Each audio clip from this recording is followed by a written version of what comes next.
And good evening, everybody. Welcome to the Bullett Grill House High School Sports Pregame Show. Kraig, Erwin, Brian, Becsh, Chris, Moran, and gosh, we're going to the playoffs. We are. We're all going to the playoffs. We are. Some teams are. Well, not the Aggies. Thank you, dude. I had to throw it out Yeah. there.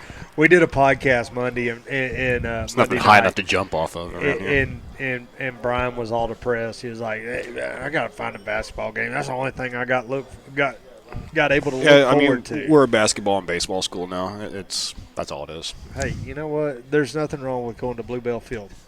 There's not. I'm just saying, it's a lot of fun over there. So we're here at Bullett Grill House Wednesday nights recording this high school sports pregame show, and we're into the playoffs. Chapter 2 of high school football, Chapter 3, depending on how you look. I break it into 3 chapters. I look at the pre-district, the district, and then postseason. I think that's the way a lot of people do. So I had some freaking heck of a games this last week in the Pick'ems. Atascocita, Summer Creek, Dayton, Fort Bend Marshall, Corrigan, Centerville. The biggest one, Silsbee and Jasper. And then Orangefield and East Chambers was a ball game. Yeah. So out of them Pick'ems, I look at it and I think, man, we picked some good ones. We talked about it for seems like 3 or 4 weeks to where everything's kind of leading up to that last week of the regular season, to where a lot of these districts weren't going to be decided until then. And sure enough, we got a lot of those championship-type games. And for some teams, I guess it's really just how you react, because, if you win, obviously you're on a big high. If you lose, you got to regroup and get into that first round of the playoffs. And a lot of it's going to depend on how people react and get in the playoffs, because there's also the deal to where even if you win and you win district, you got to come off that high and got to get yourself refocused and everything and to play that first round game. No, and you're correct. In one of the games that was in the Pick'ems this last week, that it was you're going into a high, you're undefeated, you've done shut everybody out in your district, and you're coming down to the district championship game. The game that you was at Thursday night, as I was in Anahuac, is the Corrigan Camden Bulldogs. First half didn't show up to play Centerville and lose that game 56-21. They really didn't. I hate it for Corrigan because they're a much better team than what they showed on that night. Centerville just came out with their hair on fire. It was a 35-0 game at the half. And Corrigan, you got to give Corrigan a lot of credit, because they came out and, they could have laid down in that second half. The game, for all intents and purposes, it was over. I mean, it was decided. And it's going to be rough to score more than 35 and come back and keep Centerville, a team like that, scoreless. So Corrigan comes back. They put a couple of touchdowns on the board, but Centerville starts to answer. They start trading punches back and forth, and the game ends 56-21. But Corrigan, I talked to Coach Ratliff after the game, and I said, you got 10 games. There's going to be one of them that you come out flat in. That just wasn't the game to do it. And he said, yeah, it was just it's unfortunate that that's what happened. He said he actually told him a story at halftime where his team, whenever he was playing ball over there at Corrigan, they had a similar type deal to where it was 36-0. And his team actually came back and made it a 36-35 game. They lost the game by 1 point. Tells them that story. They come out and they score a couple of touchdowns and actually make it a game there in the second half. Just, trying to say, hey, look, this thing's not over, and we're playing for a whole lot more than just tonight. And they did. And it wasn't over. You still got another 24 minutes of football to play. Yeah. And you got to get out there and you got to execute. And those kids do. And Coach Ratliff has done a great job with that program Absolutely. over the years, building to where they are today. I think back to just 3 years ago, they didn't make the playoffs, and we were like, in what you were seeing and hearing in the community and everything else, this guy's got to go. Yeah. And now he's a savior. Well, it's incredible because you've got I forget what the number was, but I want to say it's 23, 24 years in a row that Corrigan Camden made the playoffs. And that first year that Coach Ratliff comes in, he's dealing with a very young team. He's dealing with a very inexperienced team. And, of course, it almost doesn't matter how much experience you've got on that team because you're coming in with a whole new regime. You've got brand new coaches. You're doing it during a COVID year. Yes. And, oh, by the way, let's not hire you until way late and you don't have the off season the year before to work, you've got to start right then. You've got to get the kids to buy in, and you've got to start playing football on a 3A level back then. Right. And it was also 3A last year. He comes in, he doesn't have the type of season that Corrigan's used to. And, yeah, you're right. There was a lot of rumblings around town. Maybe this isn't the right guy. But to his credit, they come in the next year, which was last year, and a lot of those sophomores that made all-district teams, juniors the next year, they make the playoff despite the fact that their quarterback is hurt for more than half of the season. So they're dealing with backup quarterbacks, even a third-string quarterback because he's playing a couple of them. And they go in and actually make the playoffs, run up against a very, very good Wascom team that takes it to them there in the first round of the playoffs, but have a very good experience going to the first round of the playoffs, playing a very, very good Wascom team in pretty much one of the classic settings in Texas high school football there in the Tomato Bowl. So they have an experience that is very short in the playoffs. This group here has a very short experience in the playoffs from last year, but it's a very big experience to where you're playing a team that was much better than you last year and playing in, like I say, one of the biggest places in Texas high school football that you can possibly play. So nothing this year, and it was a big deal, and he even mentioned it was a big deal for him to get that site last year, he said, because, look, we're planning on the future, and these kids have to be ready to play, and anything that we set in front of them this year, they're going to be ready. And I think you looked at my brackets that I filled out, and, sure. And I think they're pretty accurate. Corrigan's going to make a pretty decent run here in the playoffs, and it's going to be really fun to watch and see what the Corrigan-Camden Bulldogs do. Moving into some other games that are in that pick'ems is Orangefield and East Chambers. There was a lot riding on that game, and the average score watcher that's just sitting there watching scores and paying attention. The casual. Yeah. That game there, if East Chambers wins that game by 3 or more, it takes the top 3 spots in that district and puts them in a disarray, right? It puts Anahuac in the 1 seed, who lost to Orangefield. It puts East Chambers in the 2 seed and drops Orangefield to the 3 seed, which is very relevant as a district that we really talked extensively on out of District 9 3A. Orangefield gets the win, 28-21 was the final. And I was in Anahuac doing the Anahuac-Tarkington game, and it was a game that we were watching heavy Thursday night on the score because Anahuac was thinking we could win a district title. Yeah. And my buddy Trent that I was doing the game with, he was sitting there looking at it. He was like, no, we wanted to stay where we're at because we don't want to have to look at Franklin. Well, and I saying, man, something's not right here. Something's not right. Well, he texts me Tuesday, and he says, hey, man, you were right. You kept telling me off the air that something wasn't right with my bracket. He said, you're right. He said, we're going to play Palestine Westwood and then have to face Franklin in the second round of the playoffs. Yeah. I said, at least you can say you made it through the bi-district round.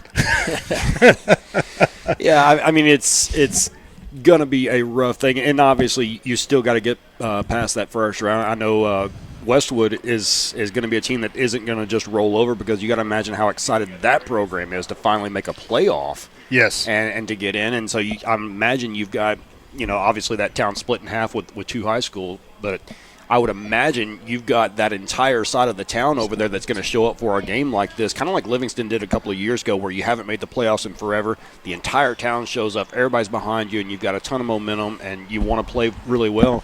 They're going to have a challenge there in that first round. No, I think they are. That game's getting played over there in Willis, and in the next segment we're going to talk about all the games that are coming up in this next week. So it's going to be pretty interesting, and that, like I said, that game's being played in Willis. A good road trip for both teams, and I feel like that they're going to pack that stadium over there.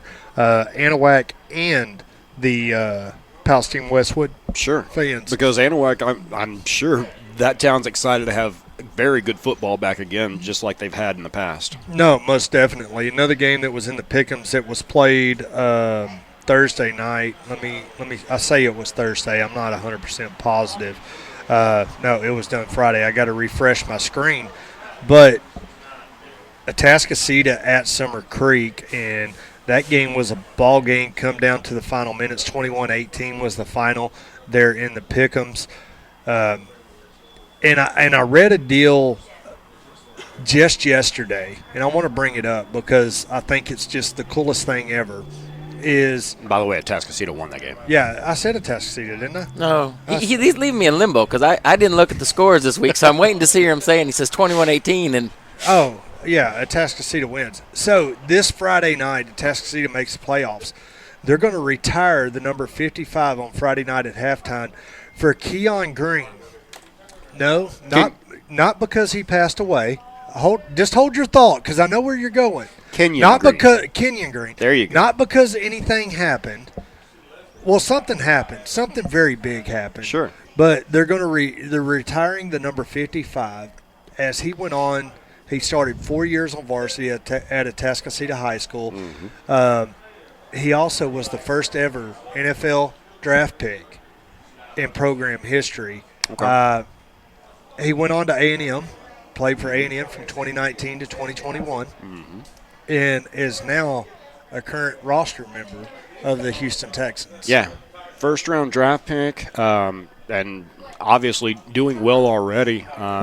Standout player on an offensive line at Texas A&M, to where he was playing in his freshman year at Texas A&M alongside 4 seniors, and was standout enough to where there were people in front of him that he actually had to jump on the depth chart that had plenty of experience ahead of him, and he was good enough to play his freshman year and be there for 3 years and make an incredible difference on that Aggie team.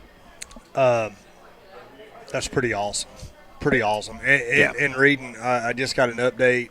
Orangefield's Jason Bowden is signing to play baseball at Texas A&M. All right. I know you're not. We're in football mode right now. I've seen him because I what was it over there in Port Neches Groves? I saw him in a playoff game over there. So Huffman, that ain't where I was going. I'm sorry. I'm very ill prepared. He's got 3 different devices out here, and he's sifting through all of them like he's got everything under control. You look like Jimbo with all your stack of papers over there. Well, we got to do what we got to do, right? Another big game that went on Friday night in the Pick'ems was Silsbee on the road at Jasper. This game was as advertised. I actually got a phone call today from somebody that was listening to our podcast from earlier this week, giving me a hard time because we wasn't giving Jasper enough credit. We probably haven't. And he's probably right because he's probably right. And I'm not going to argue with him on that. Because we said it earlier this week. We were talking about how it's such a down year for Jasper, and Jasper isn't the same team that they normally are. And here we are talking about them, and we're talking about them playing for a district championship, and we're talking about them possibly going deep in the playoffs just because they're Jasper. Oh, they're going to make a deep run. And that game there came down to the final minutes, and he was telling me on the phone, he said it come down to a technicality. But Silsbee gets the win 26-23 and takes the 1 seed out of that district. Going to be interesting to see how Region 3 plays out in 4A Division 2 because it is absolutely stacked. Whenever you get down to I'd have to pull my bracket out, but the regional semifinals or the regional quarterfinals and then into the regional finals. And I got my brackets He's right grabbing here. Another stack of papers. So, yeah, he was teasing me again. So I had the Silsbee pick, but he's leading up like Jasper won the game. So I'm thinking, I finally got one wrong last week because I got 4 right now. Well, I got to keep the audience tuned in, right? So whenever I sit down, and we're going to talk about this bracket. Yeah, but the regional semifinals could come down to a Hampshire-Finette-Jasper game and then go into a regional finals game, Silsbee-Jasper? Yeah. Well, and, you say, I mean, obviously every bracket is loaded or else it wouldn't be in the playoffs. But I think what you mean by this division in particular is our region, Region 3, is particularly strong because you've got certain districts in these things to where you could have things, and I think it's in a couple of these brackets in Region 3 to where you might have districts that 3 out of the 4 final teams in that region are out of the same district because the districts are so strong in certain areas. You know what else is strong? the menu here at Bullett Grill House. Look at that transition. Hey, I'm telling you. So Ryan and Mindy and myself and my wife, we came out Sunday and had lunch, and we all ordered something different, and we all ate off of each other's plate. And That's just rude. what? That we shared? I'd be slapping hands. Yeah, well, it was tough. I had the Cajun fries, nachos. First time I'd had them. Brian, I'm going to tell you, go ahead and try them. All right. They're worth it. But we all got something different. We all kind of cut it into thirds and fourths and kind of swapped around and tried our food. And you can't go wrong coming to Bullett Grill House. You definitely cannot. And I tell Chris this all the time. I want him to pare down the menu just because I'm having a hard time. And Craig's made fun of me so many weeks to where I'm sitting out here for 10 minutes looking at the menu because I've dared it down to 5 choices. Okay, I'm down to 4 choices, and I flip back and forth. Okay, I'm down to 2 choices, and I'm still sitting there for another couple minutes. We were sitting here last Sunday day, and I went through 2 drinks waiting on everybody to figure out what we were going to order. And then we all decided to go something different. And the waitress came back 3 times saying, "Hey, are y'all ready to order?" I said, "Look, we'll wave you over when we're ready." Yeah, no, and don't forget we got breakfast too. So Saturday mornings we do breakfast. This Saturday we're having a car meet Saturday morning, so get out here we open at 8, but the cars all be lined up about 9 o'clock. I think we did one in June. We had about 30 cars come out. So if you want to check out some classic cars, we got a DJ from 10 to 1. It's kind of a Veterans Day. It's not Veterans Day, but a Veterans Weekend celebration. So we're going to have the DJ 10 to 1. We got music from 3 to 6 with Jesse Roach and Montana Nagy. And then that night we're going to have Benny Bryant playing from 7 to 10. So live music all day. We're going to do $2 breakfast tacos from 9 to 11. So come out, grab some tacos, check out the cars. And college football. And so what he's telling you is he's giving you even more choices now. There's no reason not to come out to Bullett Saturday morning. Should be a great Saturday. It's going to be a great day. You're listening to the Bullett Grill House High School Sports Pregame Show on 102.3 The Eagle. We'll be back right after this.